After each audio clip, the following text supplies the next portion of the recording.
تفاصيل عرض السعودية الفلكي من أجل فينيسيوس.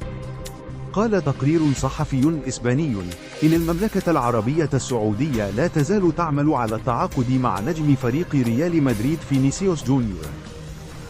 وذكرت صحيفة ماركا الإسبانية أن ممثلي فينيسيوس اجتمعوا في مدينة براغ مع سعد اللذيذ نائب رئيس مجلس إدارة رابطة الدوري السعودي. وأضاف المصدر أن السعودية عرضت على فينيسيوس مليار يورو لمدة 5 سنوات بواقع 200 مليون يورو كراتب سنوي، بالإضافة إلى عقود تجارية ضخمة، كما سيكون سفيراً لمونديال 2034.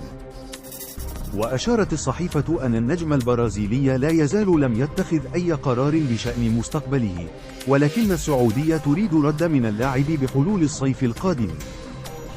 وكان فينيسيوس قد أكد بأنه يريد تجديد عقده مع ريال مدريد وصنع التاريخ في النادي الملكي.